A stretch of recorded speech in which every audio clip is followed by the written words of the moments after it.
sur YouTube, mais pour ceux-là qui nous suivent, parce qu'ils suivent deux parties sur TikTok, alors nous sommes à la deuxième partie de notre émission, au fait, sur de quoi nous blâmons-nous en tant que Congolais. Amis téléspectateurs, chers internautes, c'est vrai, nous continuons dans notre émission parce que là, je parlais des limites à franchir que chaque homme, chaque souverain primaire, chaque peuple, dans nos petites sociétés, nous devons avoir des limites à franchir.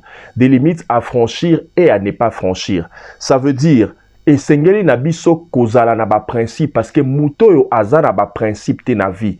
Azo tambolaka ki buliki buliki, cela veut dire azana otobengaka bonyama.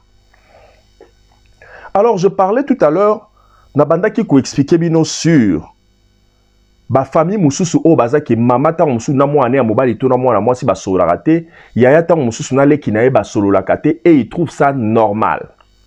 Siko na linga ki na tuna biso boye.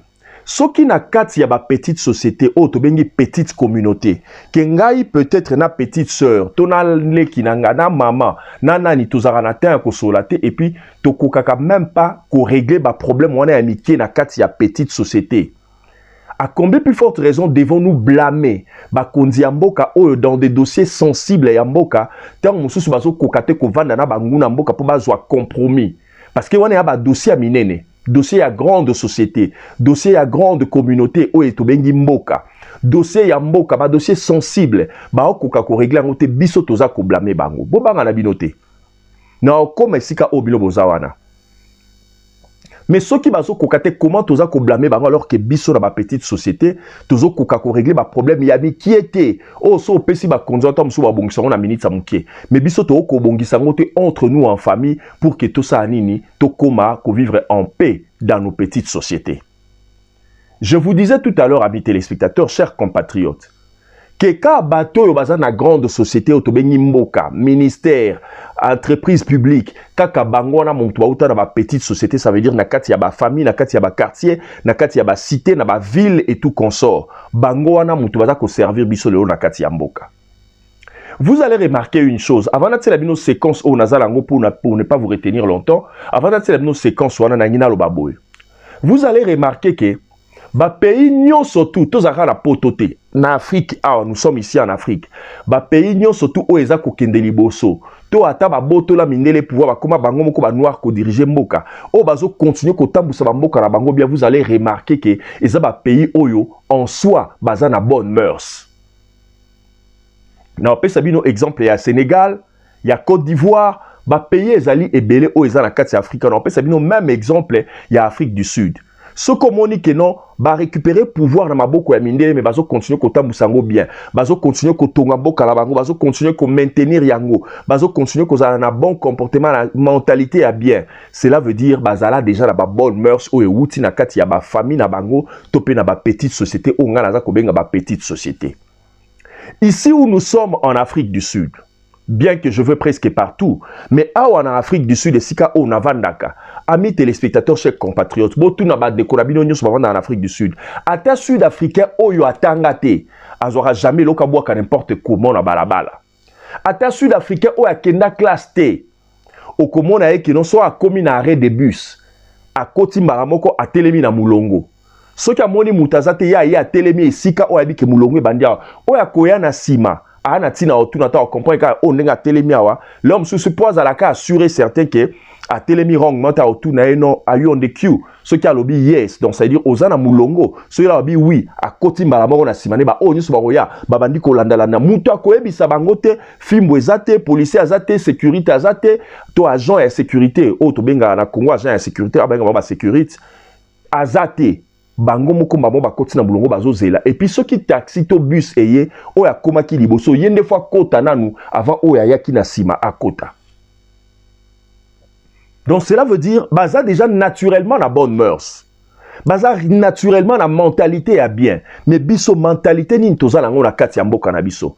Ko blâmer ba kondi, oui, nous avons le droit. Ils appellent droit na biso ya ko blâmer ba kondi wana. Pour to tie bango wana pour ba sale la biso. Mais bobo ça na tende na uti oloba nazo souligner yango toujours ba uti kaka na batuloko la biso. Soki mutu aza mukonzi lelo to calcula qui est bien té, to mu conduire à noma qui est bien té, alanda qui te ce qui a outa wa pi place azala sala ndenge nini, to kozala na ba résultat, to kozala ba résultat positif té pour na mboka na biso. Alors, il est très important que biso loko la souverain primaire, tout ça est le pouvoir na biso absolu, suprême et inconditionné, comme pouvoir na bango est conditionné na ba vote na biso, na ba urne. Alors, biso sengel na biso tout ça na un mot à dire pour na ba dirigeant wana.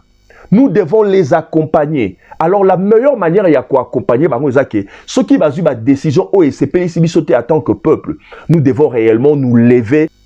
Nous devons réellement leur barrer la route sur décision au Yamabe au Bango Baza Kozwa. C'est la seule manière au biso tokoki ko sauver mboka na biso. Amis téléspectateurs, chers internautes, nazote la bino séquence wana. Fi wana o na bino la séquence wana tant ozonga na obete bino moi li solo muke. Bolanda séquence wana nde tokoya ko se retrouver tout à l'heure. Restez branchés. Soyez fidèles à cette chaîne parce que ce que vous entendez, ce dont vous entendrez ici dans cette chaîne YouTube, ce dont vous entendrez ici dans ces comptes TikTok, vous l'entendrez peut-être pas ailleurs. Je ne suis pas le meilleur, je ne suis pas parfait, j'ai aussi mes erreurs, mais au moins la plupart des choses dans le belabino awa, ngai na sala ka effort ya kozala nangote. Alors bandeko ba bolingo, bolanda séquence netokwa kozonga tout à l'heure. Merci. Solo ezobima ondimate ya normal te bolekanaka we o eza place maye mataka mais solo ezobima bino mo botala salite eza na kati buku mais sata yo moko ba clôture pe ezalaka ba barre de fer en ekenda wapi po mboka pe ko tambola boete donc bino bozala so bopesi mibeko aleka bino wana soki mutu wana longwe pouvoir oyo akoya a changer ezalaki propre ils ont clôturé mais solo place na vanda solo ezobima au kokate ils ont vraiment solo entretien ezalaka te raskin balobi yonde muto so contrat ya aw sikopona ko nettoyer aw robino ebanda bimisama ya ekufa bolanda te bato nyonso bavandi tout autour bato nyonso bavandi tout autour bavandi na solo likolo nango bakisi bazoteka bazolia et puis bavandi ba couple musuku baka ovanda baobeta masolo. Vous trouvez ça normal? Dans la place publique. Dans la place publique. Attaque Tango. Dans la place publique. Solo ezobima, ça ne va pas? Solo ezobima, ikambo kamwa ke batu bavandi malgré solo. Batu bavandi. Ezaka wese. Ezaka wese ou bien ezaka ni peut-être ezaka wese public. Auparavant, batu bandako sala. Si comment botika batu basala l'activité na bosoto a nyonso. Il faut imposer des lois. Il faut imposer des lois, c'est simple. Lelo naza na Kitambo magasin. En attendant, ma maman va aussi à Moussala. Ok? Bat Moussou Baya quand ça pèse mbongo, pèse ngambongo te. Toza 7h. 7h.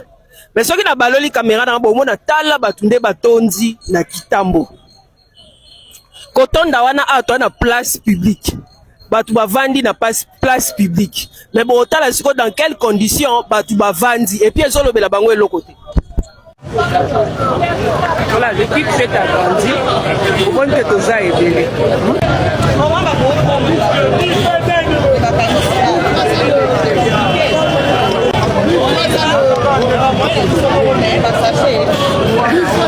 Sachet poubelle est sérieux.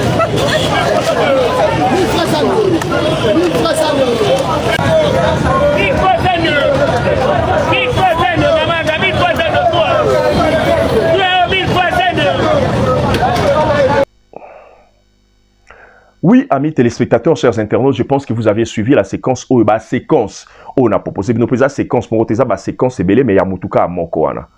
Je pense que bolandi moi 3 séquences wana. Et le beli bino neti nini. Chers amis téléspectateurs, chers internautes, moi je vivais en République démocratique du Congo et beaucoup tout na bateau ba ebinga depuis Congo, j'avais ma manière différente ya ko vivre na kati ya société. Ce qui lobby bo moninga na bo konzi na mboka.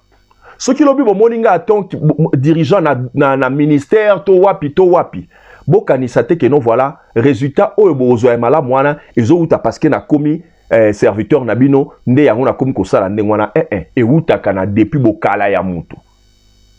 kisika ya mutu échangeaka grand chose te.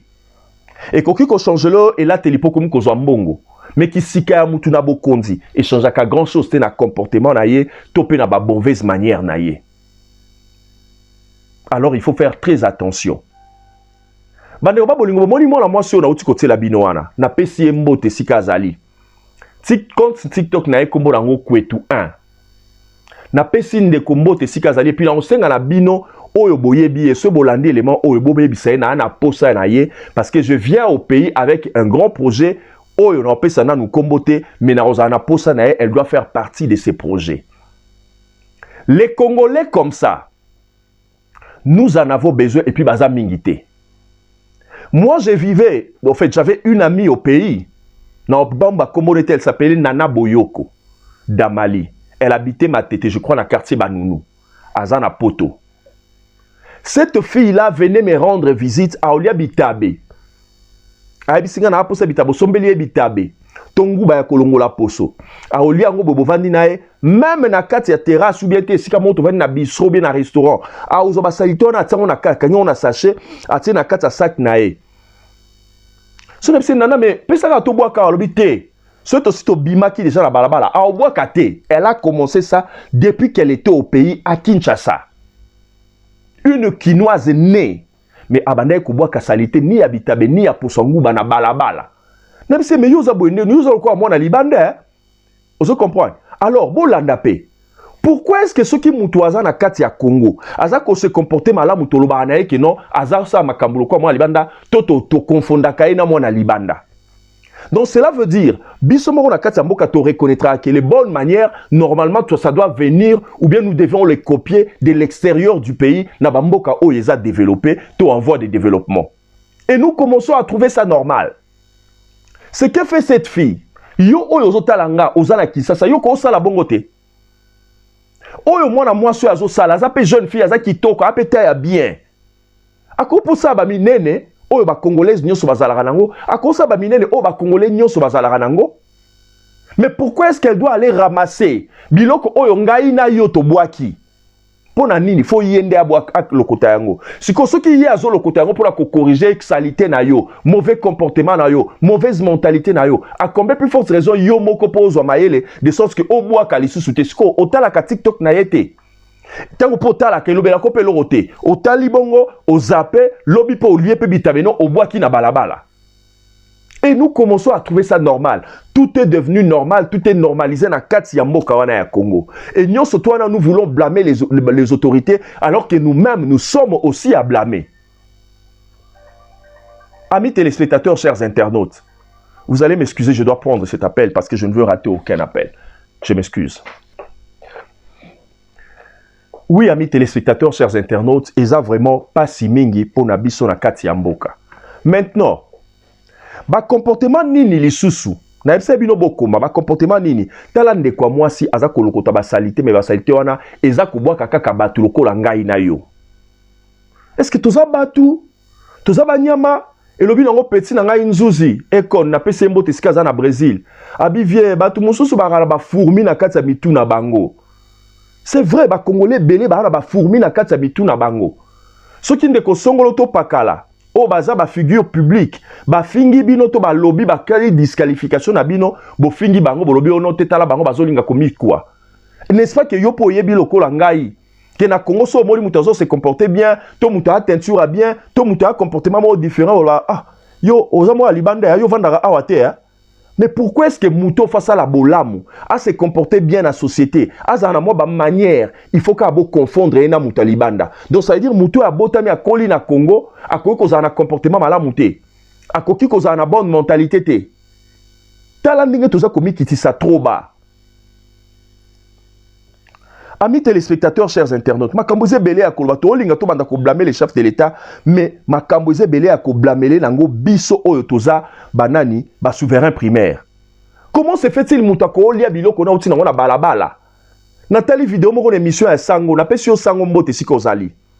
Sango akoma ya moko lela na plateau. Pero luwa akoma ko lela ya moko na plateau, mais au moins pero na ndimela réalité pourquoi parce que pona ye nyonso eza ya pouvoir ya Tshisekedi eza ka mabe. Donc ye na longolier. Mais sango alelaka et moi on dirait que non il fallait yemoko sango ami comme ça ba sango ebele pour que makambo changer na kati ya mboka. Mais eza pasi. Nous les autres, on dirait, comment est-ce que tu vas comprendre, comprendre te? Nzambo ko pesa nga pouvoir te na mi multiplier na comme tu vas 100 millions na Congo. Na kota na envoûté à 80 millions, ba comme ko réfléchir net ngai de sorte que les choses aient changé na mboka wana. Bande ko ba bolingo eza pona komi kumisa te. Nzamba salanga moi grâce wana et je m'en humilie. Boko tu na ba continuer so ba na Congo na o basi ba kutana nanga peut-être to sala na interview to vanda na to sola moi muke tu na bango ba idée nini oyo utaka na mutu oyo concernant mboka wana ya Congo ba oyebisa bino e ba kamwaka obeyo vandi libanda po ani na ba idée boy mais na oya ndenge nini aussi longtemps makambo ekoma ya ba quota politique po ba tianga PDG ba tianga DG na entreprise chef du personnel il faut na appartenir dans na parti politique moko boy. Comment Mboka Kozala Mboka Mombeko Kozala dirigé par des politiciens? Même au temps de Mobutu, ce n'était pas comme ça. L'administration publique et Sengeli est à la garder pour n'aba o bazako tanga malamu na kati ya mboka. Bino ba politicien faut bo diriger ba parlement, ba nini, bo diriger ba parti politique na bino, bo lukande bo wela ba kibo konzwana. Mais l'administration publique na kati ya mboka, ça doit être réservé na peuple, na souverain primaire simple. Siko biso lelo ba souverain primaire. Tala moko ya biloko naza ko blâmer biso. To longwe na makambo ya hygiène ya ko jeter ba immondice n'importe comment na kati ya mboka. Amis téléspectateurs, comment se fait-il que non voilà ba autorité ya mboka bazu initiative ya ko curer ba caniveau. Après avoir ko curer ba caniveau, ba salité bimi batiki yango libanda ya ba caniveau. La plupart des caniveaux na kati ya mboka na biso ton bazo tongaka, bazo zipaka yango te. Moment ba curé koto ano bazipate batiki ça été ka libanda. Toza déjà exode rural les a déjà la kati Kinshasa wana. Peuple tanga zo tambola, ba yo tambola ba te belé tellement. Bon mona parce que bozo mona la vidéo, comment se fait-il que non na Congo na Kinshasa. Je parle ici de la ville de Kinshasa et sika oyo exode rural les a makasi oyo ke no ba embouteillage zo selema ya batu. Et ça m'a effrayé. Ki embouteillage salemi na batu na mituka na ba moto na ba vélo batu nyonso to ba kangami bouchon et salemi mutu moko tazo bouger voiture zo bouger te mutu zo ya makola zo bouger te ya moto zo bouger te donc rien ne bouge. Pourquoi? Parce que mentalité pe ya batu mitu na biso eza salité to na ba fourmi na kati. Pour comment se fait-il mutu nyonso fandi ma vanda na Kinshasa et puis na Kinshasa ngo ka na kwe moko boye donner bo kangami on a besoin encombré et vous trouvez ça normal? Siko banani ba ovanda na nsele, banani ba okenda maluku, banani ba okende boy. Pourquoi faut vous à la centrer sika moko? Même na ba okanga ba bouchon ezo sala bino ndengwana. Momo na lobby nango, bozaka wala bo changer même pas adresse. Comment se fait-il que non une ville qui a été construite pour 500 000 habitants et comme il est là on a plus de 15 millions d'habitants et nous trouvons ça normal tozaka wana bouclé. Nani a tebiso mundu ki poto zalaka à côté wana. Comment se fait-il que l'homme comme on a désordre? Nous, quand on grandissait, avant même que tu étais na kata lupangu na bino, faut que sa service à localité pour signaler bango. Sinon tata ba voisin ba funda bino. Mais lelo oye commence voisin fundi bino bongo, bobengi voisin wana ndoki. Nyo surtout on a pour nini parce que azoluka bien-être ya quartier sika bovandi, bobenga yendoki, bobundisi bobimisi bitumba. Comment nous pouvons trouver nyo ce commis normal na kata mboka wana? Ils en nient réellement. Tous ont blâmé Bakondi, mais tout mis blâmé d'abord Bisomoko. Ce qu'on va conduire, tous ont coûté Bakondi, ça m'a fait.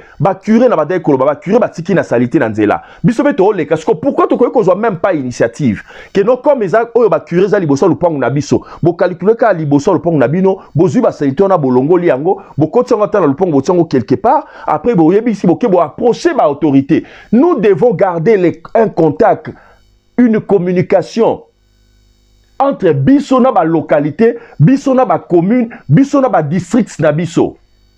Et photos ala na contact na bango. Bolongo li bongo botia ngo esika moko boke boyebisi ba konzi. Tala ba sete bino botika ki to moni ezozonga na kati ya kanivo, to bimisa ki lisusu oyo kwa ki na kati ya kanivo, to tie yango pembeni. Bolukila biso so to zwa yango, boya ko zwa yango pona bobwaka yango esika oyo eza approprié. Tozo sala ngote. Mais tozaka akosa nini kofinga bakonzi pe ko blâmer bango. C'est vrai ils sont à blâmer, j'arrive. Nazo ya pona lobela bango. Na peteli bango maboko te. Mais biso aussi, to bandana na part na biso moko. Avant d'enlever la paille qui se trouve dans l'œil de l'autre, il faut d'abord voir la poutre qui se trouve dans nos propres yeux. Nous devons d'abord voir. Avant de la paille, ils ont la poutre na kati ba misu na biso. Oh, nous sommes zolo belabino, ils ont la poutre, ils ont la misu na biso en tant que le souverain primaire. Toke lisusu na likambo mususu. Tozo blâmer ba konzi, bazo tia ba na pouvoir ba konzo ya bien té. Mais qu'est-ce que nous faisons? Par la responsabilité na biso eza munene po toze belé koleka bango. Ba kokyo maté bisoté, ba ko dominer bisoté. Mais maintenant, Batseli biso ba ministre oyo il fallait ba reconduire té. Chef de l'État promettait ka ba ministre mususu ba détournaki, ba ministre mususu ba tanga kate, ba mususu ba tanga bien té. To mona ba ministre mususu azolo ba un médaille d'or, un médaille de bronze.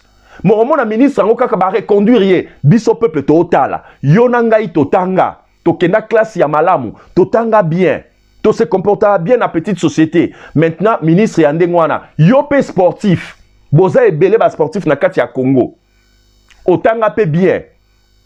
Omoni ba teli bino mukonzi, muto azolo ba un médaille. Boroloba ke non voilà réseau comment na batongo mingi ya bazoba wana et comment ke non onote koloba français malamu eza kozala mayele te. Oui, eza mayele eza kozala mayele. Pour na français, pour na canadien o akola na côté o eza francophone. Pour na camerounais akoli na zone francophone, eza mayele te pour na ye. Pour na ivoirien o abanda koloba français na ndaku, eza mayele te pour na ye. Pour na gabonais, pour na brazzavillois, eza mayele te. Mais pour na congolais à Kinshasa, koloba français malamu, ko articuler ba mot. Ça veut dire eza mayele pour na biso ba congolais à Kinshasa. Koloba français bala moza mayele parce que pour na koyeba que non voilà ba corps nini ba orthographe ya bien koyeba ko prononcer malamu pour congolais bela komaka o 200 rand 200 francs 200 et comme il ndenge nini donc elongwe 2 et comme il d congolais belé à Kinshasa oh Dieu m'a dit na ba grand serviteur de Dieu m'a dit vous n'aviez pas eu le temps d'aller à l'école. Vous n'avez pas eu le temps de revoir vos cours. Même Moutoussoka Mukondi peut toujours apprendre. Et si vous avez un entourage, il y a un kondiwana, bino pe un entourage, il y a un homme de Dieu, mais vous ne l'arrivez pas à les corriger. Dieu m'a dit, et comme il dit, banda mukolonini. Pour les alaka Dieu, et comme il dit, banda mukolonini. Oh, merci pareillement. Oh, merci pareillement. Pareillement pour nanini. Tangu bakoma kayango batie M-E-N-T. Mon. Mo wana bino boyoka angote bato baloba malamu to baloba pembe na bino boyoka angote tozotanga bien te na mboka wana. On a dans notre pays des ministres qui n'ont pas étudié. Basalisi ba diplôme ya ba cyber capé na poto na Afrique du Sud na Amérique ceux qui ndenge nini mais bozondi ma bango nde ba diriger bino tozondi ma bango nde ba diriger biso. Nous ne parlons pas. Moi je fais ma part, je viens ici pour parler afin que ça puisse corriger. Mais qu'est-ce que nous faisons, nous, en tant que souverains primaires? Parce que nous en avons le pouvoir. Nous devons nous lever. Totali bas sportif, nyon sotu en Mboka Congo. Bosali réunion, bosali syndic, bolobi non. Nous ne pouvons pas avoir un ministre des Sports comme ça. Oyazo Lobaka un médaille, mais à Colina Poto, il a passé une bonne partie à Vinae na Poto. Mais comment se fait-il que non, voilà, attends na Poto, rabade ko vanda wa pendant salanini pour que aloba un médaille? Oyo mwana muke ya maternelle to école primaire na Kinshasa lelo akokyo salate parce que lelo oyo bravo na bino ba famille belé ata batanga la bango to batanga bien te bazo solisa ka bana na français mwana muke ko lo bango te mais yo papa ministre na kati ya mboka un médaille d'or et le président reconduit une telle personne. Mon ministre a détourné président lobby que non soit remanié Salemi, nous allons le faire sortir par la grande porte parce que baroloba tozo discriminé, tozo marginalisé bango. Ba reconduire ministre wana. Nous trouvons ça normal. To vandi na biso na bandaku, tozo tonga bango na ba TikTok, tozo tonga bango na ba réseaux sociaux, tozo tonga bango na ba kuya ba balabala. Mais pona kotambola, ko kendeti liboso ya présidence, ko kendeti liboso ya primature, na sitting pas paisiblement pour na koloba ke non te mukonzi tala mututel à cause à ministre na biso te ba sportif nyonso ya Congo pour atanga malamu te tala erreur à sala ki boliboso na yo mukonzi. Nous ne voulons pas un tel ministre parce que nous avons beaucoup de sportifs qui sont qualifiés et qui ne peuvent pas commettre de telles erreurs. Vous n'arrivez pas à les faire. Nous sommes un problème. Batie ministre de la justice, abimina ba version belé ministre de la jeunesse, abimina ba version belé différente, ça veut dire atangate. Et la jeunesse congolaise, où ils ont ba intello et belé, oh bazo mérité qu'on a les sikana. Bo vandi nabino, nous trouvons ça normal. On dit la jeunesse d'un pays, c'est ce pays-là de demain. Donc ça veut dire, je veux dire, la jeunesse congolaise, c'est le Congo de demain. Mais maintenant, quel genre de ministre et la jeunesse au Bozanaye? Comment a-t-on initié toi que ça la réforme ou est changer mentalité à peuple congolais, mentalité à jeunesse congolaise ou est servir le Congo demain? Si le président n'a pas eu le temps à que ça la moussala n'engé longobani, bisope phototika chef de l'État quand on a erreur wana? Non, nous avons notre part des choses. Nous devons nous lever. Et je dois vous apprendre une chose. Pour organiser marche pacifique, et senga kate, bo senga permission à ba autorité. Ce que vous avez à faire comme démarche,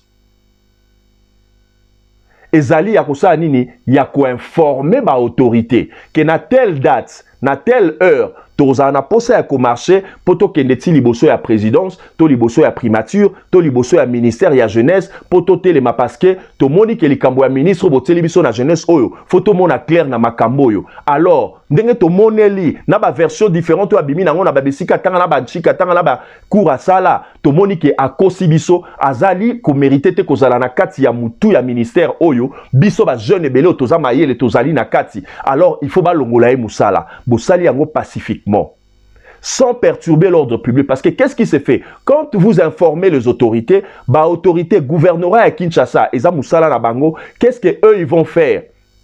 Na habité ce bossa on a commune ce neni, ce bossa on a niveau à commune et commis responsabilité à bourgmestre. Alors bourgmestre a zappé ko dépendre na kati ya gouvernorat à Kinshasa. Ba ko informer ministère ya intérieur parce que na kati même ya ba commune surtout ba service nyo surtout ane salaka. Ba ko informer ministère intérieur a coupé sa injonction na police nationale, ba tse la bino ba policier ba encadrer bino pour que bo perturber ordre public té.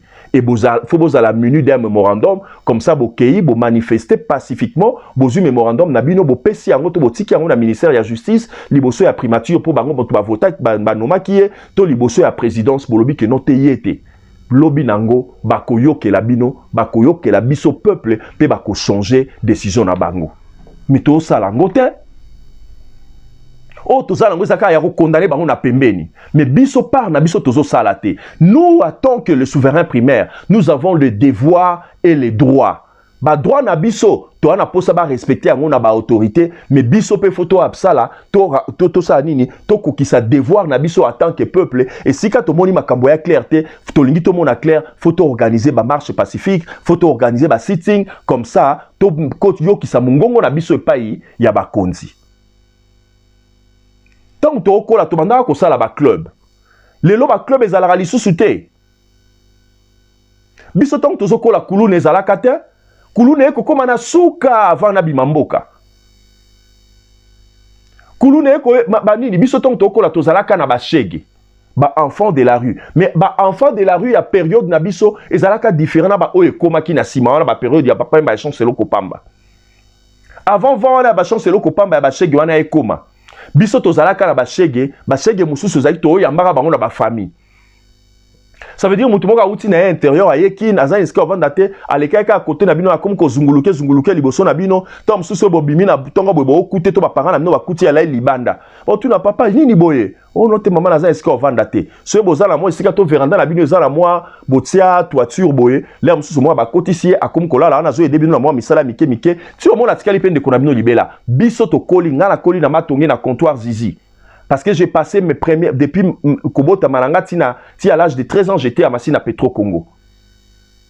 Mais puis après, Naeko Kende, limité, je fais, je crois, 2 ans dans mon belé. Et puis après, Naeko Kola, dans la Koli na Matongé.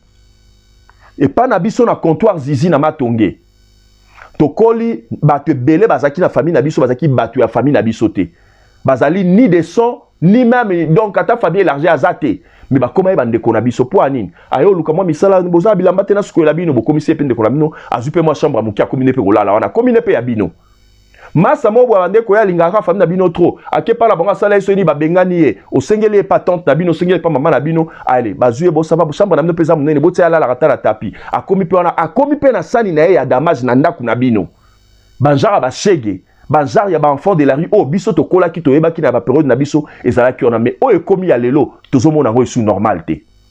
Et nous devons faire quelque chose. L'État doit agir. Mais dans le niveau de la souverain primaire, nous les souverains primaires, nous avons aussi notre devoir à faire. Bandeko ba bolingo. Biso to koli to ozo cours ya civisme et cours ya éducation civique et politique.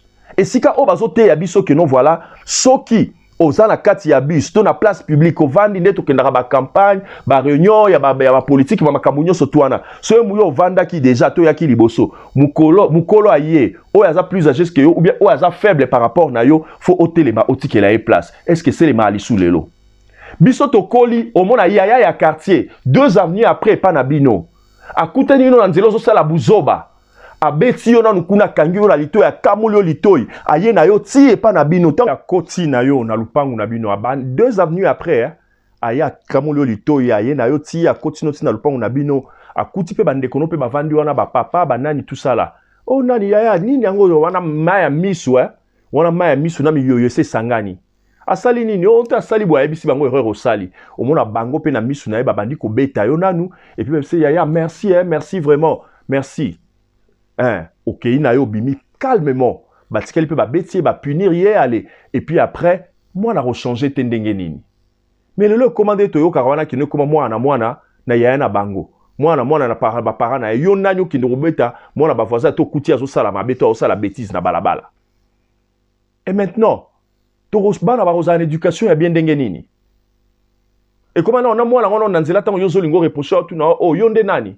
Yonde nani ya Bruno donc ya Bruno de ya na ye o ya o reconnaître ya makila do ya libota na ye nde wana ya na ye ya solo o biso to koli ya za ya na yo papa ya ba master za papa na yo mama ya ba voisin za mama na yo to koli ndenge wana. C'est comme ça que nous avions vécu dans nos quartiers mais le comment li su ndenge wana te bande konangai et nous devons tout laisser passer comme ça. Nous devons faire quelque chose. Si moi je ne le fais pas, toi, tu dois le faire. Si toi, tu ne le fais pas, il faut que l'autre le fasse. C'est alors que le Congo va faire quoi? Le Congo va changer. Les autorités, nous devons les accompagner. Nous devons leur mettre de pression. Nous devons le pousser à faire ce qu'ils doivent faire pour notre bien-être, pour répondre à nos désidérata. Parce qu'ils sont là pour leur poche, pour leur compte bancaire, pour leur famille, pour leurs générations à venir. Mais nous devons faire quelque chose. Nous devons le pousser à faire ce qu'ils doivent faire pour notre bien-être. Amis téléspectateurs, chers internautes, les changements de mentalité, nous en avons besoin. Mais changement de mentalité, on est kouta na mboka libanda te, et kouta ka na ngai, na yo, na ye oyokuna. Des changements de mentalité, tozo luka, to koma lango la kati ya mboka, et koma réellement effectif. Tout effectif, parce que ça changement et koma effectif. Bande koba bolingo, c'est ce que j'avais à faire pour vous aujourd'hui. Tant on a koya na numéro prochain, Nena Kobandasko ko blâmer les chefs de l'État. Bon, ko blâmer na sens ya ko blâmer te on ezaka poser thème ya émission, mais to ko ya pona ko reprocher les chefs de l'État. Et je sais que si kapé boza ko talanga boye, il y a des reproches que vous faites aux chefs de l'État, bo salango na ba réseaux sociaux, bo salango na ba coin ba balabala na ba parlement debout. Alors na opé sa biso opportunité. Beaucoup de bandi ya ba commentaire tant nga na oya na osangisana o nga na zana ngona o bino bozanango na koya awa liboso ya caméra je vais en parler et puis na kosala initiative ya kozwa nyonso to na sali yango par écrit avec papier en tête je vais envoyer ça aux autorités parce que nous avons aussi quelques contacts là-bas je vais envoyer ça aux autorités et puis tant na koya na o na préparé pour na kosala pour na mukonzi c'est alors que je veux aussi leur donner une idée sur ce qu'ils doivent faire pour que changement autozo location na mboka na biso et comme penza effectif parce que bango pe ba kondi baza na un grand rôle à jouer baza vraiment fautif ya makasi na bandai na nous ko blâmer biso po ezate que non blâmer ka biso reprocher ka biso na bandai na ko reprocher d'abord biso nyoko biso moko otoza peuple otoza les souverains primaires otoza ba gouverner pour que tant on a koya na koteli bango na matela bango mo ba bordure muke ba mona te que non voilà tokana ki bango. Amis téléspectateurs, chers internautes, merci pour votre fidélité. Bosala ka oyo ya malamu boyebi ke bosala tant bomoni vidéo oyo bosala yango. Je vais partager des bota la banda muna muna TikTok, bino pe bo partager yango, botsa ba vidéo yango na ba favori, bo zwa bo cliquer ba symbole plus, symbole j'aime, bo partager vidéo, botsa vidéo on a ba favori ko zala bien mingi. Bo kende ti na compte TikTok nanga o eza ko porter le même nom. Bo s'abonner massivement.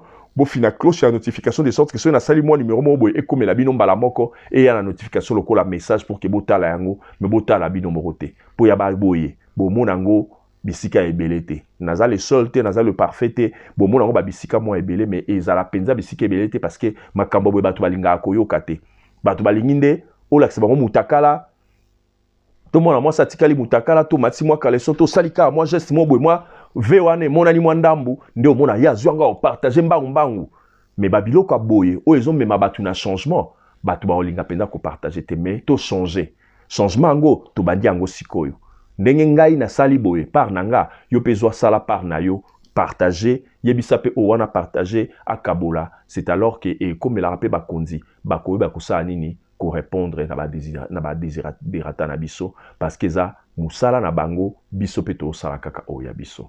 Amis téléspectateurs, que Dieu nous bénisse, que Dieu bénisse la République démocratique du Congo, que Dieu garde, protège et sécurise les chefs de l'État, y compris Batunion, Soto, Baza, autorité, on a envoyé la bango prochainement, Nzambe, Apambola, Bate, la paix, Bomba, Bango, de sorte que non, voilà, Bazala, na motema, y a qu'au travailler pour le bien-être à pays, Baluka, côté Kambo, Kate, mais Basala, pour nous protéger, l'intérêt à pays, pour nous coloquer la biso, la vraie libération, oh, Tozo Zelawana, Tosalanini, Tozoyango. On se retrouve prochainement, Inch'Allah. Merci. Bye bye.